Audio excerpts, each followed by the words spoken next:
senantiasa bersyukur kepada Allah Subhanahu wa taala. Kan? Terus berusaha menyenangkan hati orang lain. Kan? Dan bersikap rendah hati. Ciri-ciri daripada hasad ada yang tahu? Apa itu? Cirinya adanya rasa kebencian. Misalnya kawan kita itu pintar, ya kan, rajin, terus selalu dapat ranking yang pertama di kelas. Kita ada sifat itu.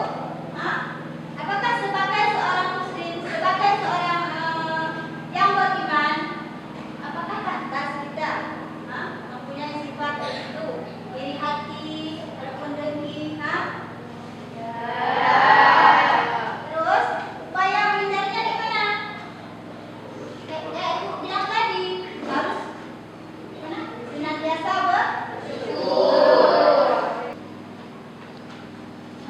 Selanjutnya, sekarang kita akan masuki dalam penyampaian pembelajaran ya, yaitu Ibu akan membaca tujuannya dulu ya. Tujuan pembelajaran yaitu 1. Menghindari sifat ghibah ataupun sifat hasad ya. Kemudian mengubah perilaku hasad, ghibah, fitnah dan aminah. Selanjutnya menyimpulkan dampak negatif dari hasad dan mendemonstrasikan upaya menghindari sifat hasad. Ya. Lanjut tentang ghibah. Apa yang maksud dengan ghibah? Ghibah itu adalah menggunjing atau membicarakan orang di belakang dia, kan? Di belakang orang itu. Terus, pantaskah kita membicarakan kawan-kawan kita di belakang? Tidak. Pantas? Tidak. Atau pantaskah kita sesama muslim, sesama beragama, sesama tahu buruk, tahu baiknya, kan? Pantaskah kita mengirikan hati orang lain?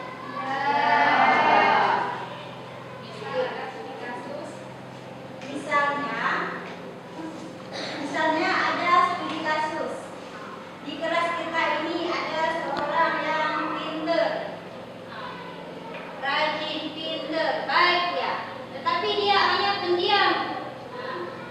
Tapi dia pendiam. Pantaskah kita membicarakan dia sedangkan dia orang yang pintar? Cuma dia tidak mau bergaul, tidak mau berteman. Orangnya pendiam kan? Pantaskah kita memberi dia?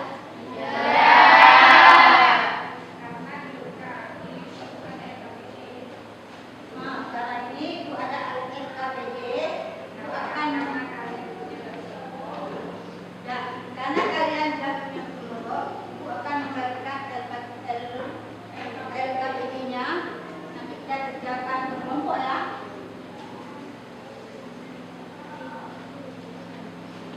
Boleh dikerjakan sama-sama itu. Kelompok selesai ya. Itu kasih waktu 5.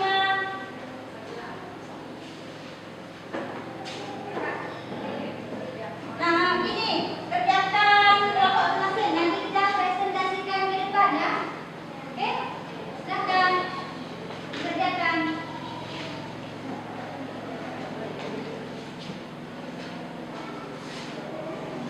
Silakan dikerjakan kelasnya.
Assalamualaikum warahmatullahi wabarakatuh.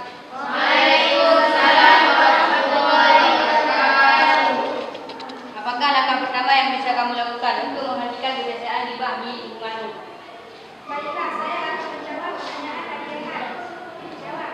Langkah pertama adalah menyadari bahwa ghibah adalah dosa yang dalam obrolan yang mengandung ghibah.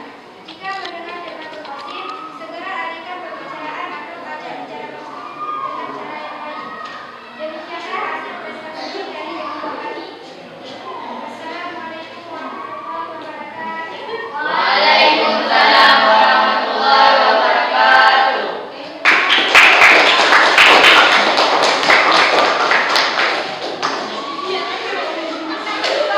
Oke, sekarang kita sudah selesai mempresentasikan kerja tugas kelompok masing-masing. Sekarang Ibu akan mengevaluasi hasil pengetahuan kalian masing-masing ya. Ini tugas mandiri, jadi dikerjakan masing-masing. Oke.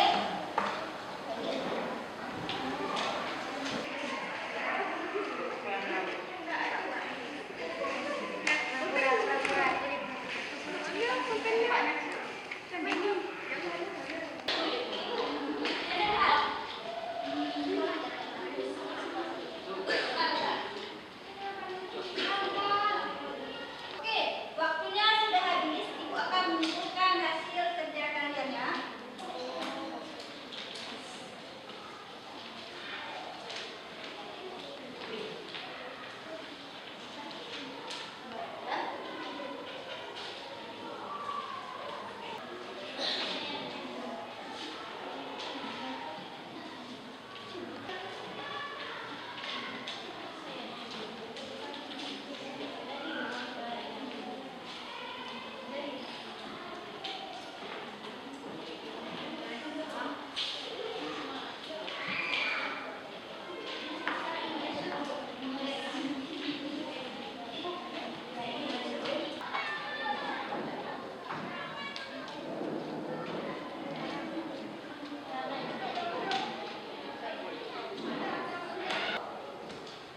Oke, Ibu akan mengevaluasi tugas mandiri kalian. Sekarang Ibu mau tanya, siapa yang bisa mengambil kesimpulan dari pelajaran kita tentang ghibah? Ayo. Ya, Bu. Aira, silakan Aira. Kesimpulan yang dapat diambil yaitu ghibah merupakan perbuatan menyebutkan aib atau kekurangan orang lain di belakangnya yang jika didengar akan menyakitinya meskipun hal tersebut benar adanya. Ghibah tidak hanya merusak hubungan antar sesama tetapi juga mengotori hati dan menghapus pahala kebaikan. Oleh karena itu, umat Islam diperintahkan untuk menjaga lisan, menahan diri dari membicarakan keburukan orang lain dan mengganti